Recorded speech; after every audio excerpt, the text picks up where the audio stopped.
السلام عليكم ورحمة الله تعالى وبركاته. أحبائي في الله، نتمنى تكونوا بألف خير وصحة وعافية. جيت معكم فريال من قناة منوعة ديجلية.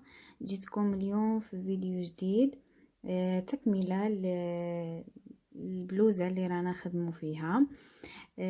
سمحوا لي الفيديو اللي يعني تكملة هذه البلوزة راح لي الفيديو، ولهذا عاودت خدمت معكم الطريقة. يعني راح نبداو فقط من المكان اللي توقفنا فيه. توقفنا عند هذه غرزة الياسمينة، خدمنا النص فيها وراح نكملوها. نوري لكم اذا الاسطر اللي مازالوا، يعني ما بقاوش بزاف كيف نخدموهم، ونوري لكم ايضا طريقة يعني باش نقصو نخدمو الطابق او الرقبة. يعني نوريكم عفوا نوريكم طريقة النقصان.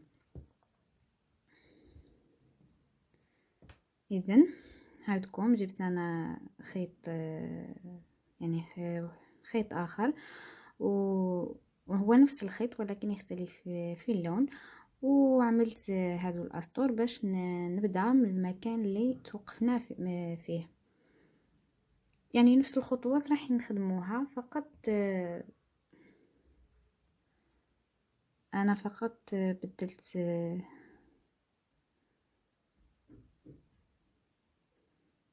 اذا توقفنا هنا. الان نخدموا الاربع اعمده اللي رانا نخدموهم في كل الاسطر، يعني هادو ما يتبدلوش.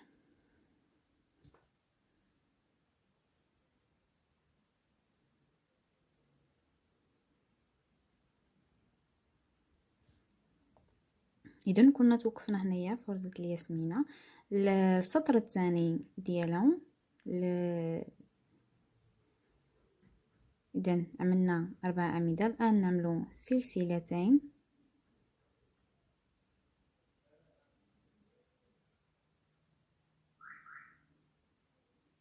هنايا شوفوا خدموا سلسلة، ثم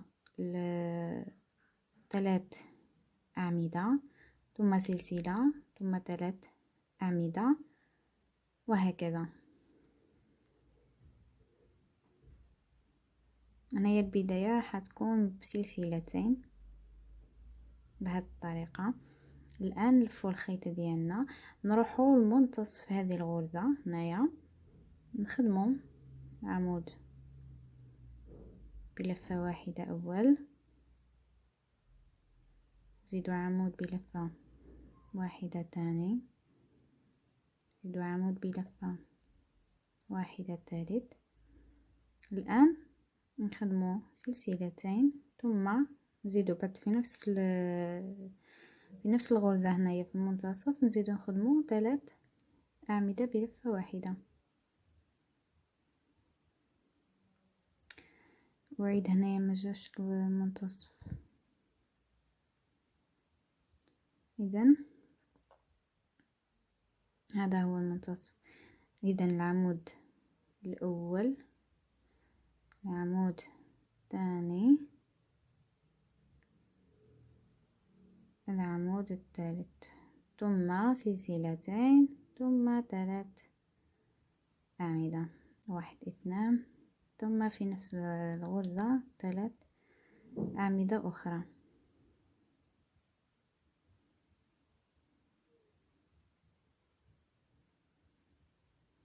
بهذه الطريقة شكلنا الغرزة ديالنا.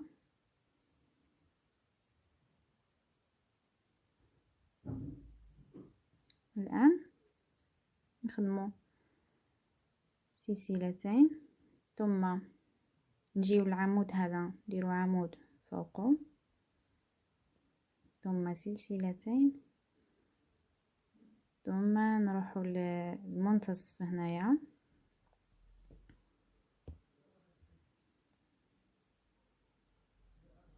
المنتصف، نخدمو بنفس الطريقة، يعني 3 أعمدة، سلسلتين 3 أعمدة. أنا نكمل السطر ديالي بنفس الطريقة ونرجع لكم في السطر الموالي.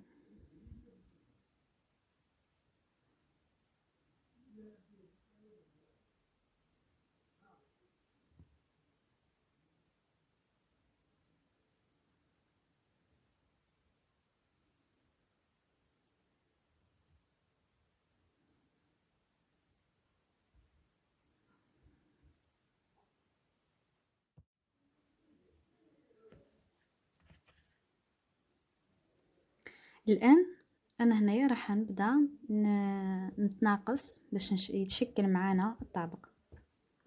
قلنا بلي بما اني راني نخدم في الظهر رايحه نتناقص من الجهتين، يعني الجهه اليمنى والجهه اليمنى والجهه اليسرى. اذا انا راح نتناقص نعم. بالنسبه للتناقص اللي راح نقوم به راح نتعملوه في الجهتين، الجهه اليمنى والجهه اليسرى، بما اني راني نخدم في الظهر. اما بالنسبه للامام انا ما حاش ندير لكم طريقه الامام فقط، حنتكلم عليها، نعمل حنتكلم فقط على الطريقه. اذا الامام هذه تشكل لنا، هذه تمثل لنا الامام، خدمناها بنفس الطريقه. لكن لما وصلنا هنايا للطابق ولينا نتناقصوا في الطابق، وكذلك نتناقصوا بالنسبه للرقبه ديالنا. شكل الرقبه كل واحد وكيش حب يديرها. انا درتها بهذا الشكل، يعني كما راكم تشوفوا فيها على بها جا تناقص، يعني تقريبا يشبه للطابق.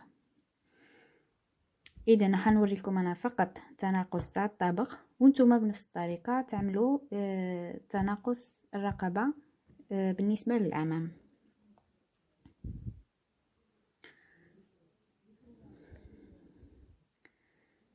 اذا حبسنا هنايا. الان رايحه في العمل ديالنا ونعمل منزلقات.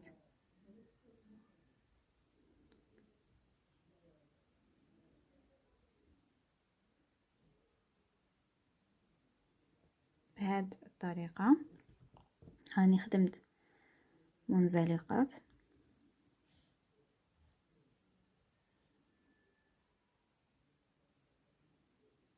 الان هذا العمود الاخرين راح نخدم 3 سلاسل. هادو 3 سلاسل نزيدو سلسله 4 سلاسل بهذا الشكل، يعني احنا راح نخدمو في هذه الغرزه. الان نلفو الخيط ديالنا، نروحو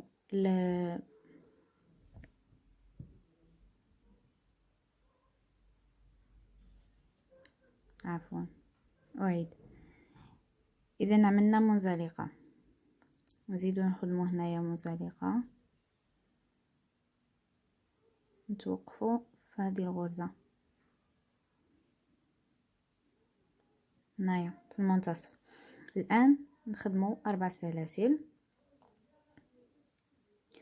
ثم نجيو المنتصف هنايا نخدمو عمود بلفه واحده بهذا الشكل، ثم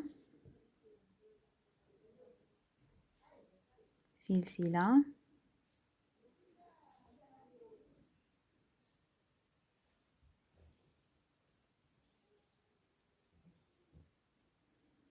نجيو للمنتصف هنايا نعملو كذلك عمود بلفه واحده، سلسله، نجيو لهنايا الفراغ عمود بلفه واحده، سلسله، نجيو لهذا العمود عمود بلفه واحده، سلسله، ثم على هذا الفراغ عمود بلفه واحده، سلسله. نفس الشيء هنايا نجيو المنتصف هذه الثلاثيه نعملو عمود ثم سلسلة، ثم نجيب لهذا الفراغ عمود سلسلة، بعدها المنتصف هنا عمود سلسلة، الفراغ عمود.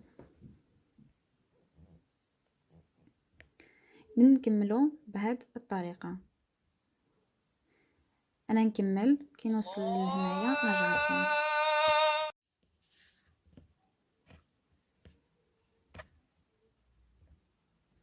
راني وصلت لنهاية السطر. الان قلت لكم بما ان رانا نخدمو في الطابق، الشيء اللي نخدموه في الجهة اليمنى نخدموه في الجهة اليسرى، ما تنساوش رانا نخدمو في الظهر، يعني نفس الطريقة. وصلنا لهذه المنتصف، هذه الغرزة كما هنايا هذاك المنتصف. الان نخدمو سلسلتين وعمود نحطوه في منتصف هذه السلسلة، اذا سلسلتين ثم عمود بلفة يكون هنايا منتصف هذه السلسلة بهذا الشكل، يعني باش يكونوا بنفس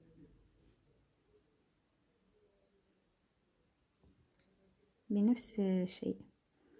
الان نلفوا العمل ديالنا نفس الشيء، نعملو هنايا نعملو غرز حشو، غرزة حشو، غرزة حشو،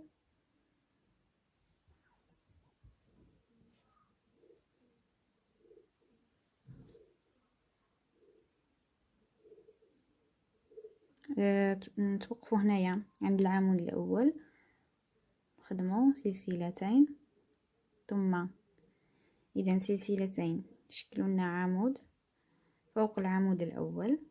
الان نروحوا لهذا الفراغ نخدموا عمود بلفة، ثم فوق العمود الموالي نعملوا عمود بلفة، بعدها في الفراغ عمود بلفة، وهكذا. يعني خدموا عمود فوق عمود ثم عمود في الفراغ. نكمل بنفس الطريقة حتى نوصل لهذا العمود. نخدم فوق عمود بلفة واحدة، ونعاود نرجع بنفس الطريقة نعمل فوق الأعمدة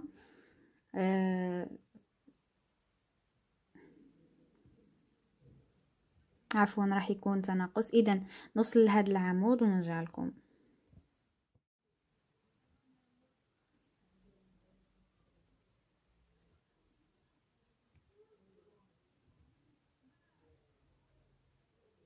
اذا راني وصلت للنهاية. الان راح نلف العمل ديالي ونعمل منزلقة فوق 4 أعمدة.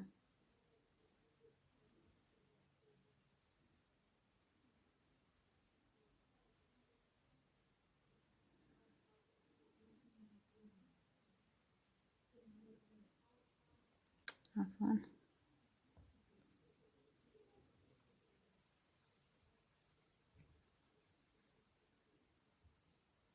فقط عندي ملاحظة، نتوما هنايا تناقص كل سطر رايحين تتناقصوا ب4 أعمدة. اذا العمود الاول الثاني الثالث نروحوا للعمود الرابع، انا عملنا تناقص ب4 أعمدة. الغرزة الخامسة نديرو عمود، شفتوا بهذا الشكل. العمود الاول والثاني والثالث والرابع تناقصنا ب4 أعمدة. الان نكملوا العمل ديالنا ونخدموا فوق كل عمود عمود بلفة واحدة.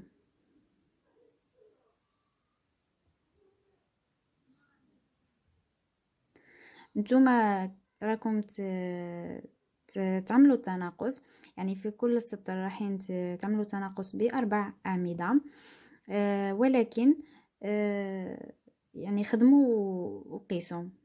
كل وحده هنايا يختلف الطابق ديالها، كاينه وحده سمينه يكون الطابق ديالها كبير، وحده ضعيفه الطابق ديالها صغير. اذا ما نقدرش نعطيكم قاعده او الحساب بالتدقيق. لهذا نتوما ديروا التناقص، وريت لكم كيفاش ديروا التناقص، وقيسوا فوق يعني الطابق ديالكم كي يوصل للقيس اللي حابينه، توقفوا على التناقص، يعني ما تزيدوش ديروا التناقص، وطلعوا بنفس الطريقه، يعني طلعوا قد ما تزيدوش تخدموا تناقص.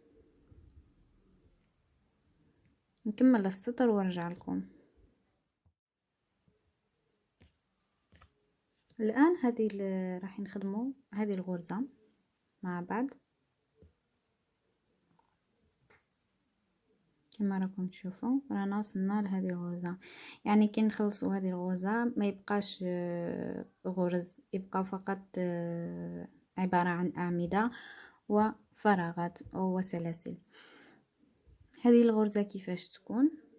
اذا انا وصلت لنهايه السطر، خليت 4 اعمده، ما نخدمهمش باش يكون نفس الجهه الاولى، يعني قلنا باللي راح نخدموا طابق من الجهه اليمنى والجهه اليسرى، اذا راح يكون تناقص بنفس الطريقه. انا راح يعني حنوري لكم فقط الان تناقص من الجهه اليمنى. بالنسبه للجهه اليسرى ما حاش نزيد نوري لكم، على خاطر يعني كما راكم تشوفوا القيس صغير، لو كان نتناقص بالجهتين راح يختفي وما يكونش كاين باش نوري لكم الغرز اللي بقاو. اذا راح نوري لكم انا فقط تناقص من الجهه الاولى او من الجهه اليمنى، تخدموه بنفس الطريقه في الجهتين. انا من الجهه هذه نولي ما نديرش تناقص. اول حاجه راح نخدموا سلسلتين، ثم غرزه نصف عمود،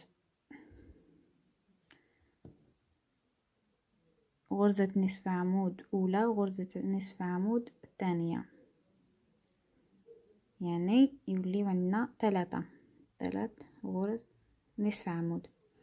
الآن 3 سلاسل، 1 2 3،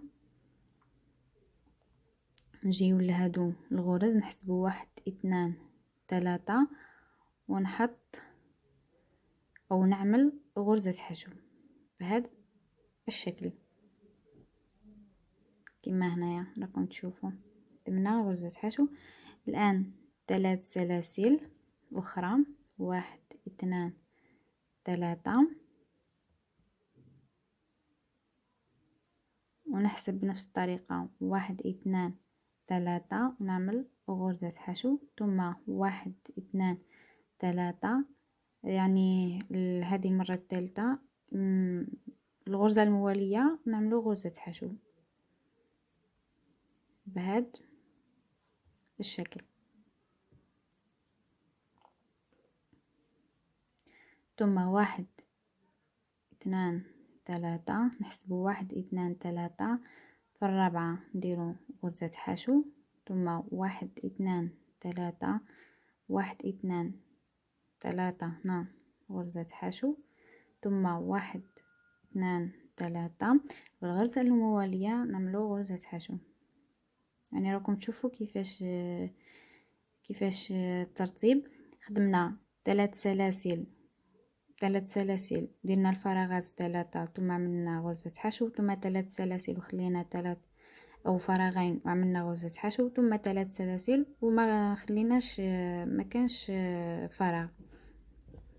في الغرزة الموالية عملنا غرزة حشو. زيد نوري لكم 1 2 3، نخليو 1 2 3، في الرابعة نديرو غرزة حشو، ثم 1 2 3 1 2، في الغرزة الثالثة نخليو نديرو غرزة حشو، ثم 1 2 3، الغرزة الموالية نعملو غرزة حشو. نكمل انا بنفس الطريقة ونرجع لكم بداية السطر. وصلت للنهاية. اذا خدمت هنايا 3 غرز الغرزة الموالية غرزة حشو، ثم 3 غرزتين في الغرزة الثالثة غرزة حشو، ثم 3 سلاسل. الآن راح نخدمو هنايا، نخليو غرزتين، نخدمو غرزة نصف عمود أولى وغرزة نصف عمود ثانية. يعني حاولوا يكون تكون الجهة اللي منا نفس الجهة الأخرى، حتى إلا اختلفوا في سلسلة ولا 2 ماشي مشكل. الآن نروحوا للسطر الموالي هذا، هنايا نخدموا غرزتين نصف عمود ثم 3 سلاسل، بعدها نديروا 1 2 3 4 5 6 7 8 9 10 11 غرزة عمود بلفة واحدة في هذا الفراغ.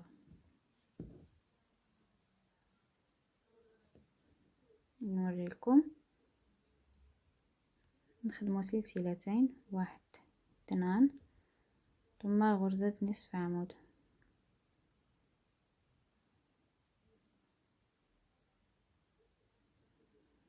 الآن 1 2 3 4 سلاسل، نروحوا لهاد الغرزة نخدموا غرزة حشو فوقها بهذا الشكل. الآن نلفوا الخيط ديالنا ونروحوا لهاد الفراغ نخدموا الأعمدة ديالنا. درنا عمود أول، عمود ثاني، عمود ثالث، عمود رابع،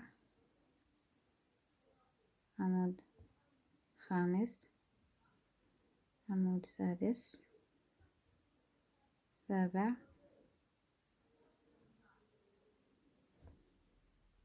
ثامن،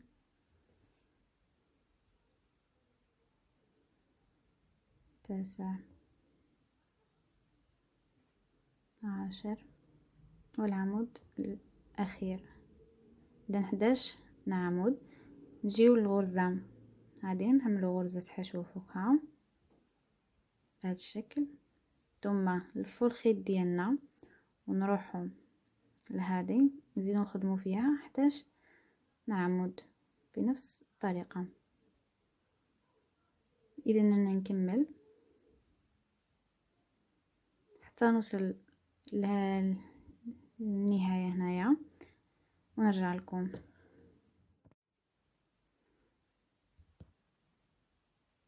إذا وصلت للنهاية، خدمت 11 عمود في هذا الفراغ، ثم غرزة حشو، ثم 1 2 3 4 سلاسل، ونعمل هنايا غرزتين نصف عمود، الغرزة الأولى والغرزة الثانية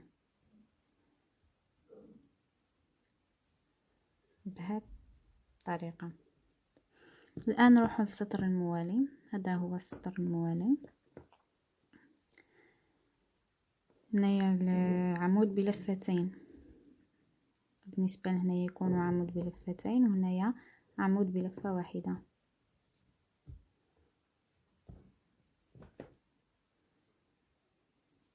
إذا نخدم 4 سلاسل، 1 2 3 4، نلف العمل ديالنا،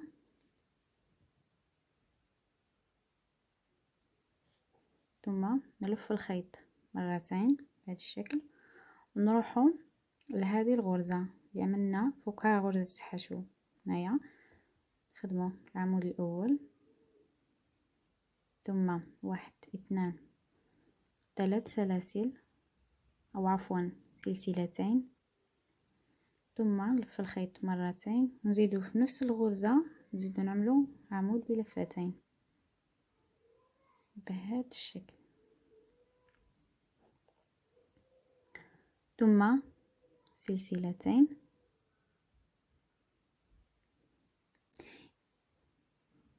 يعني هنايا كأننا رانا نقوم بالتناقص كما راكم تشوفوا، يعني مازال رانا نخدمو في التناقص.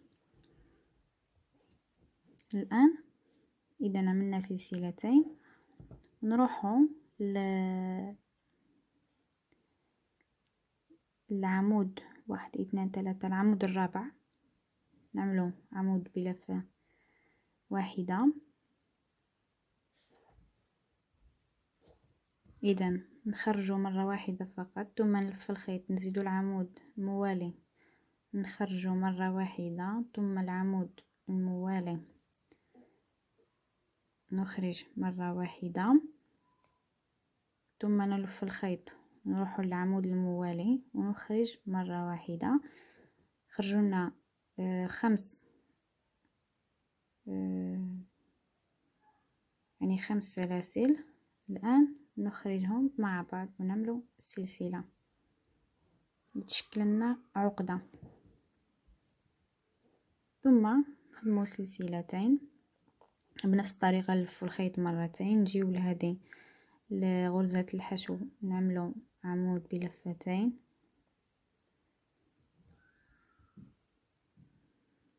بعدها نخدمو سلسلتين، ثم نلف الخيط مرتين نفس الغرزة نعملو عمود بلفتين. يعني رانا نعاودو في الشيء اللي خدمناه هنايا، ثم سلسلتين، نلفو الخيط مرة واحدة، نروحو للعمود الثالث او الرابع عفوا، نخرجو مرة واحدة ثم نلف الخيط، ثم نزيدو العمود الموالي نخرج مرة واحدة، قعدنا 3، ثم نلف مرة ثالثة نخرج الخيط مرة واحدة يقعدنا 4، ثم نلف الخيط مرة واحدة نخرج الخيط يبقاولنا 5. الآن نخرج الكل مع بعض مشكلين عقدة، شكلنا الغرزة ديالنا. الآن سلسلتين ثم نلف الخيط مرتين، نجيو للغرزة نخدمو عمودين أو عمود بلفتين، ثم سلسلتين ثم عمود بلفتين. نكمل أنا باقي السطر بنفس الطريقة، يعني هذه هي الغرزة ديالنا ونرجع لكم. إذا وصلت للنهاية بعد ما خدمت هادو العمودين بلفتين نديرو سلسلة واحدة ونلفو الخيط مرتين، نجيو لهذه الغرزة الأولى لغرزة نصف عمود ونخدمو عمود بلفتين بهذا الشكل. الآن نلف العمل ديالنا، رايحين نعملو هنايا تناقص، نجيو لهنايا العمود هذا نعملو منزلقة بهذا الشكل.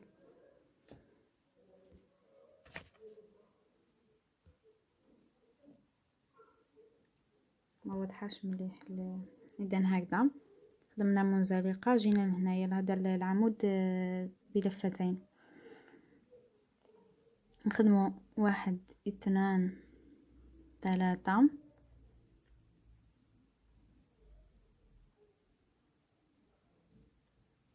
4 نلف الخيط مرة واحدة، ثم نجيو فوق الغرزة هذه نعملو عمود بلفة واحدة، بعدها 1 2 سلسلتين، ثم نأتي لهذه الغرزة نعملو عمود بلفة واحدة بهذا الشكل، ثم سلسلتين، نجيو الغرزة هذه نعملو عمود بلفة واحدة، سلسلتين، غرزة هذه عمود بلفة واحدة، سلسلتين، نجيو لهذه عمود بلفة واحدة. اذا بهذا الشكل راح نكمل انا السطر ديالي. نكمل السطر بنفس الطريقة ونرجع لكم.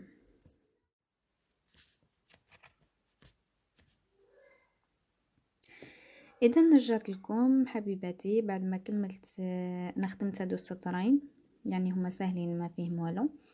فقط نقول لكم توقفنا عند هذا السطر، عملت فوق كل عمود عمود، وفي الفراغ عملت عمودين باش خرجت لي هكذا كما راكم تشوفوا. السطر الموالي نفس الشيء، فوق كل عمود عمود، فقط في البداية والنهاية درت تناقص بأربع أعمدة. اذا كما قلت لكم نتوما الطبق ديالكم راح كل ما تنقصوا يعني تنقصوا وتقيسوا. الا كان وصلتوا لعدد الطابق اللي حابينه، انا هنايا نتوقف الان نولي نخدم وما نديرش تناقص، نطلع طول. اذا حبسنا هنايا. كي نخدموا هادو السطرين راح نخدم السطر الموالي. السطر الموالي ايضا سهل، يعني عبارة عن اعمدة. اذا رانا هنايا في هذا السطر نوريلكم. قلنا هنايا نتوقفوا ما نزيدوش نديروا تناقص. الان نعمل 1 2 3، نعمل 4 اعمدة، نحاولوا البداية والنهاية ديالنا بدو تكون عبارة عن فيها أعمدة، باش من بعد كي نلصقوهم في بعضهم نلقاو وين نحكمو. نبدا نخدمو 4 أعمدة ثم سلسلتين،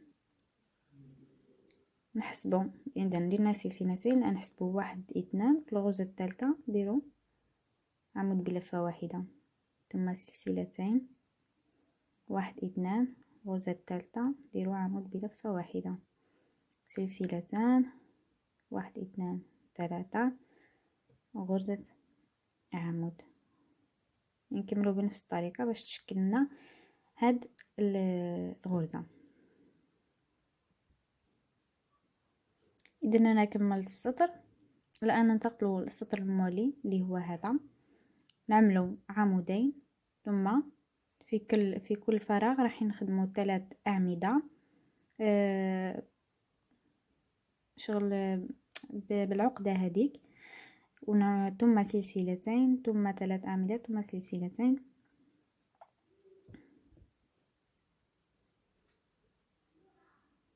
اذا خرجت لي هكذا.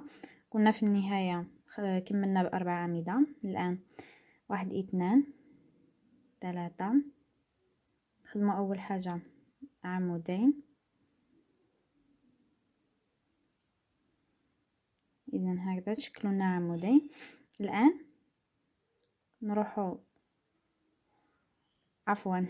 نخدموا 4 اعمدة، يعني مادام عندنا 4 اعمدة في السطر السابق نخدموا فوقه 4 اعمدة، ثم نروحوا لهذا الفراغ نخدموا العمود الاول، نخرجوا مرة واحدة ثم نلف الخيط، نخدموا العمود الثاني نخرج مرة واحدة، نلف الخيط عمود ثالث ونخرج مرة واحدة، ثم نخرج الكل مع بعض مشكلة عقدة بهذا الشكل. ثم سلسلتين نفس الشيء، ننتقلوا للفراغ الموالي بنفس الطريقة، أولى ثانية ثالثة، ونخرج الكل مع بعض 1 2، يعني نكملوا بنفس الطريقة في كل الفراغات.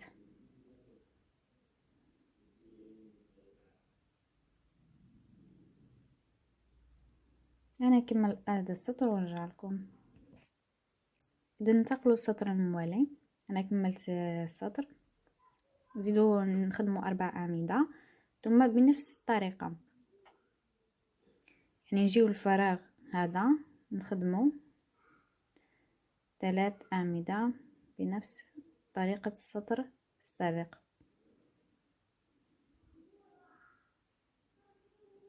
في كل فراغ نعمل الغرزة السابقة.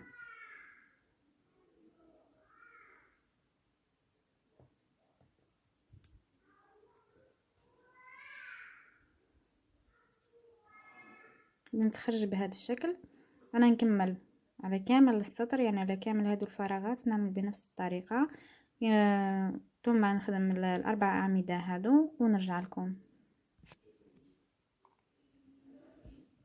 إذا مع بعض السطر الموالي هذا هو خدمنا الأربع أعمدة كما موالفين، ثم نخدمو سلسلتين، نروحو لهذا الفراغ نعمل عمود بلفة واحدة، سلسلتين، ننتقل للفراغ هذا عمود بلفة واحدة، نفس الشيء يعني نكملو على كامل السطر.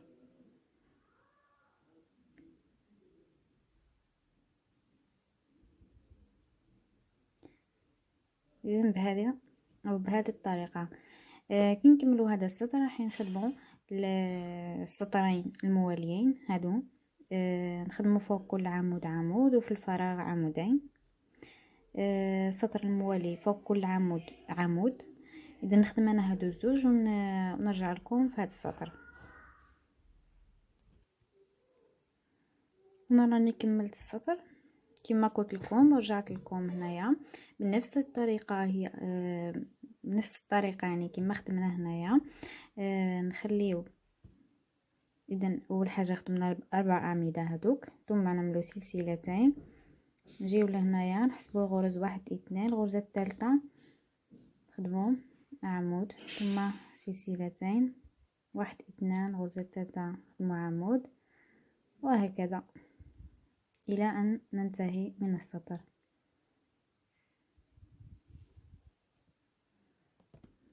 اذا هذه هي الغرز هادو الاخيرين يعني سهلين. بقات لي هذه فقط. بالنسبه لهذه هي فقط عباره عن اعمده. نخدمو نوريكم الطريقه. اذا اول حاجه نخدمو الاعمده ديالنا الاولى،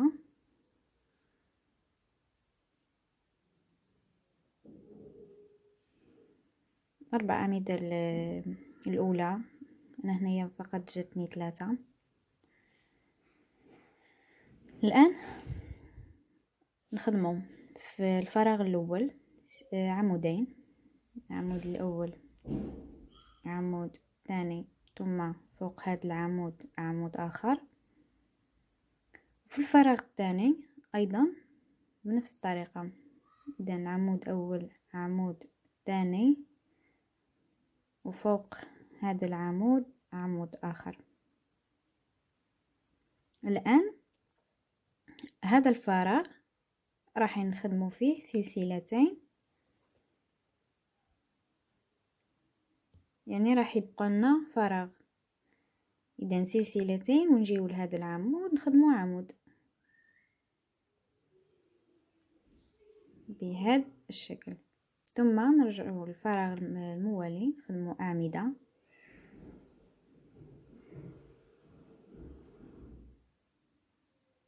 الفراغ الموالي ايضا اعمده،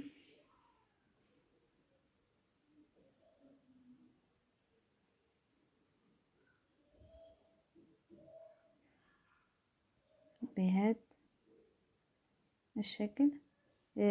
فراغين راح نخدمو فيهم اعمده كما هنايا، ثم نخليو فراغ واحد اثنان وعمود، ثم نزيد نخدمو اعمده.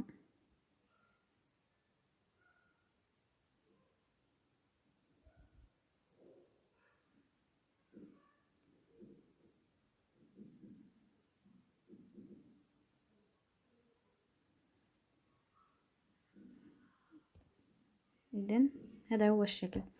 السطر الموالي هو يعني نعيد نفس العمل اللي خدمناه في هذا السطر. السطر اللي فوقه عبارة عن سلسلتين عمود سلسلتين عمود سلسلتين عمود، واللي فوقه عبارة فقط عن أعمدة، يعني كل فراغ تخدم فيه عمودين. اذا هادو هما الغرز ديالنا. ان نتوقف في الطول، يعني نستحق هذا هو او هذا هو الطول اللي نحتاجه. بهذا نكونوا كملنا الظهر ديالنا. اذا راح يكون بهذا الشكل الظهر ديالنا. نلتقي في الفيديوهات، او نلتقي في الفيديو الموالي. راح نشرح لكم طريقة تركيب يعني كل الأجزاء في بعضها البعض. راني رجعت لكم بعد ما خلصت الظهر تاعنا. هذا هو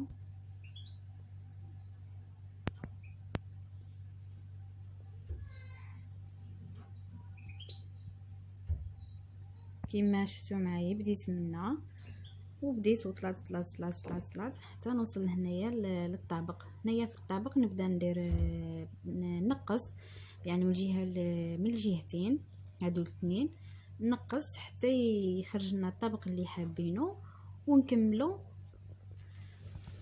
الطابق ديالنا. هذا هو الطول اللي نحتاجه.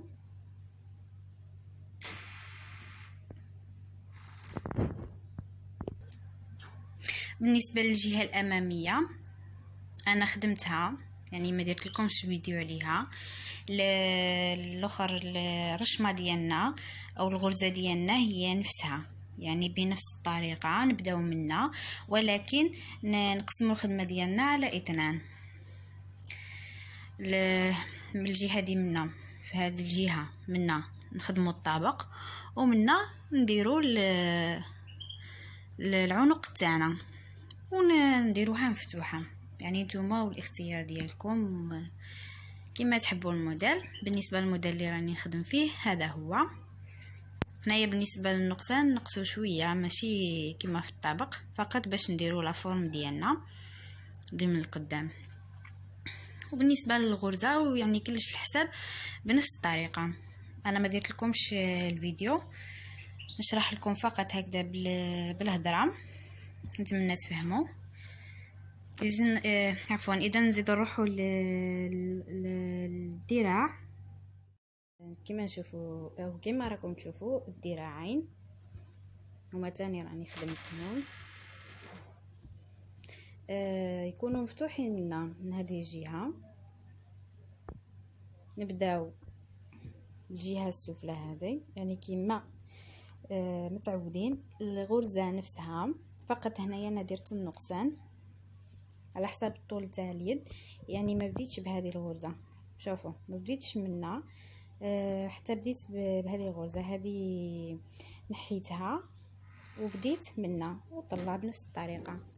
نتوما الا حبيتوا اليد يكون طويل تقدروا تبداو من هذه، ولا حبيتوه يكون قصير تقدروا تنقصوا في عدد الغرز. اذا هنايا ديت العرض نتاع الذراع ديالي وطلعت بنفس القيس، ومن بعد وليت نعرض. يعني نتوما هنايا لازم يكون عندكم القيس اللي راكم تخدموا عليه. كل مره تخدموا وتقيسوا باش تجي الخدمه ديالنا او الخدمه يعني تكون الخدمه متقونه وتكون القياسات مضبوطه. هنايا نبداو نعرضوا ومن بعد نوصلوا للطابق. بالنسبه للطابق نفس الطريقه، نبداو نقصوا حتى يتشكل لنا الطابق ديالنا. اذا هادو هما درت الذراعين نفس القياسات. غلقتهم هنايا، تقدروا تغلقوهم بالبرا والخيط ولا بالكروشي. انا هنايا استعملت الكروشي كما راكم تشوفوا باش غلقتها. وحتى باش راح نركب البياسات هادو مع بعض راح نستعمل الكروشي. اذا اول حاجه اول حاجه راح نركب انا هادو القدام والخلف بالكروشي. نركبهم من هنا وهنا، والجهه هذه ثاني نركبهم مع بعضهم من هنا هكذا وهكذا. اذا نخدم انا بالاخر بالكروشي، راح نركبهم ونرجع لكم نزيدوا نركبوا مع بعض اليدين، ومن بعد نشوفوا الخطوه النهائيه.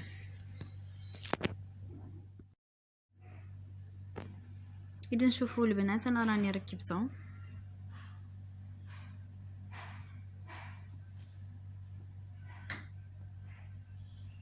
استعملت الكروشي جاب هذا الشكل. الان راح نركب اليدين. هما تاني راح نركبهم بالكروشي بهذه الطريقة.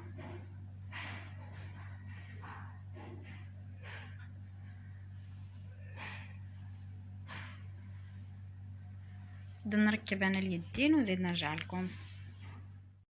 اذا حبيباتي راني رجعت لكم بعد ما انهيت عمل الفيست ديالنا كما راكم تشوفوا. يعني كملتها، يعني جات روعه، اللبسه ديالها جات هايله.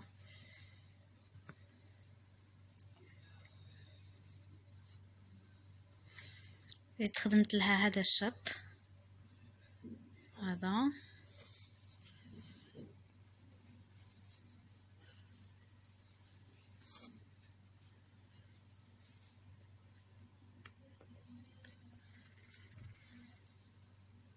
يعني هذه هي الفيستا ديالنا. نتمنى تكون نالت اعجابكم وتكون طريقة العمل ديالها سهلة.